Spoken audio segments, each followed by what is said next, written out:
kushika yeye, sisi raia ndio tutashika, kwa sababu Kenya ni yetu, na msiogope, tunapelekwa.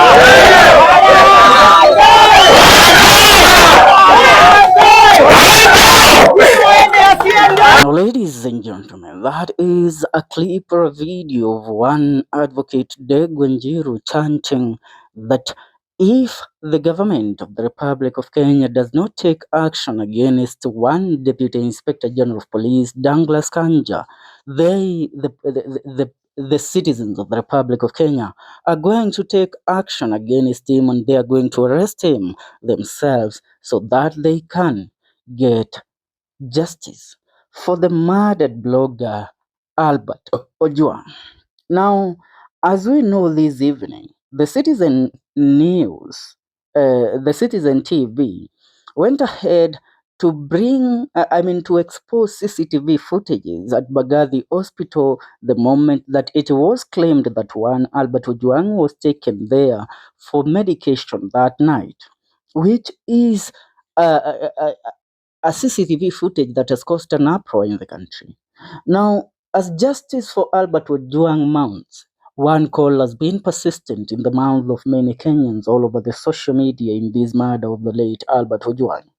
And that is that DIG LANGAT must suffer the consequences of the death of Albert Ojwang, for Kenyans believe that he, being the complainant in this case, was the one that supervised the torture and murder of Albert Ojwang. And this has taken a new turn. You know, the government told us that it is a big process to remove a DIG, a Deputy Inspector General of Police, or to suspend him from work, and that is why they haven't done so in regards to this matter. But now, Kenyan lawyers, led by advocate Ndegwa Njiru and the Mount Kenya jurist, have taken a step further to seek justice for Albert Ojwang by having one DIG LANGAT arrested and jailed for the murder of one Albert Ojwang. A petition has been filed at the Milimani Law Courts seeking the suspension and removal of Deputy Inspector General DIG Eliud Langat following the death of blogger Albert Ojwang while in police custody. The petition was filed by lawyer Ndegwa Njiru and the Mount Kenya jurist. The petition requests urgent court intervention, including conservatory orders, to bar Langat from office pending investigations. Ojwang was allegedly arrested on June 6, 2025 over a social media post accusing Langat of corruption. He later died from injuries sustained in custody, with the government autopsy pointing to torture and strangulation, contradicting police claims of self-harm earlier. Now, the petitioners argue that Langat's continued presence in office could compromise the investigation and are calling for swift accountability. And now, this is where now everything now takes a new turn. Let it become a matter of the Constitution of the Republic of Kenya and upholding the dignity of the 2010 Constitution in this matter of seeking justice for Albert Ojwang. Why are we saying so? You know, the police and the IG himself are taking us in circles, telling us that there is no way they are going to suspend Eliud Langat from office as the DIG. But when you come to look at the whole scenario, how can this investigation go on and justice be served to the family of the late of the late Albert Ojwang, while the man who is being investigated still holds the the second highest office in the ranks of police in the Republic of Kenya?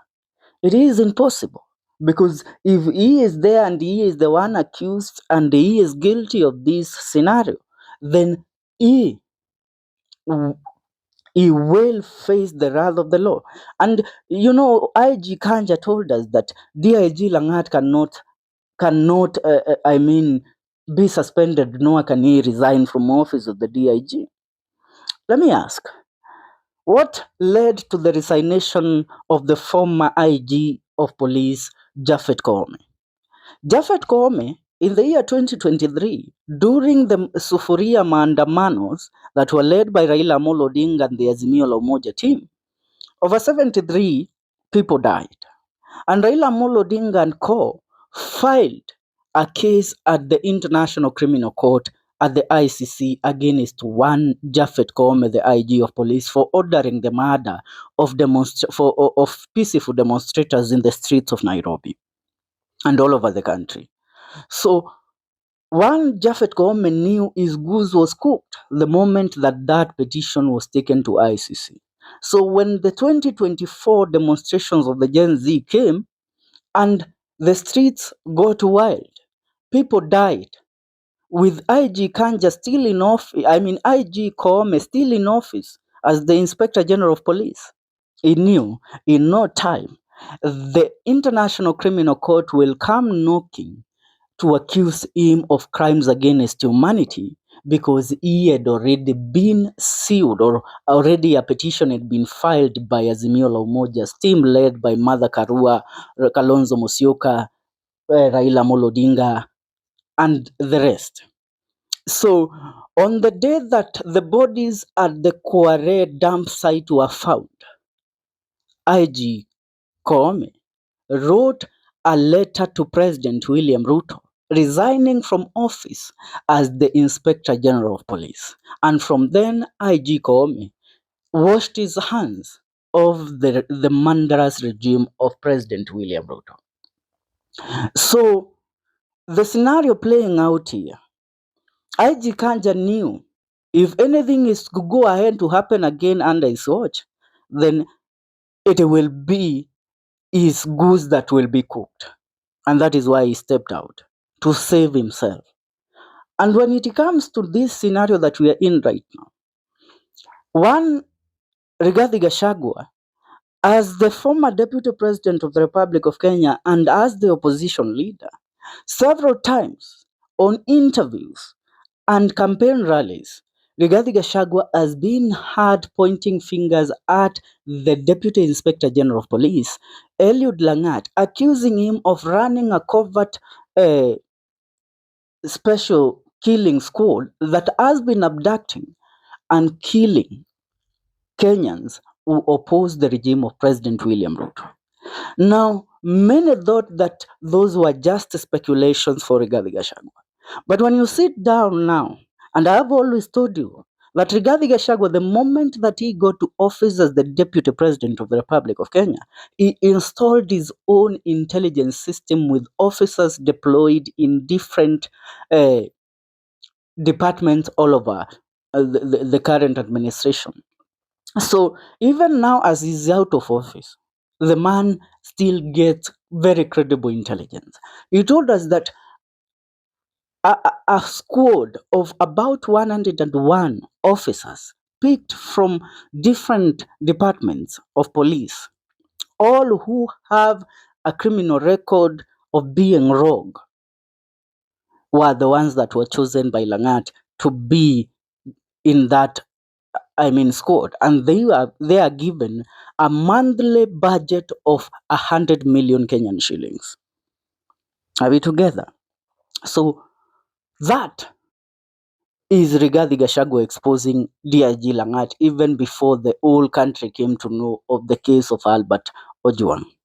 Now, when the case of Albert Ojwang has struck, if DIG Langat was that innocent and they didn't want his name tainted, the man would have stepped down days ago.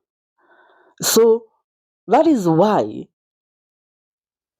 Kenyans believe in the said accusation that Langat is guilty as accused of being the orchestrator of the murder of Albert Ojwang. We're together. And him remaining in office jeopardizes every aspect of the investigation that is going on.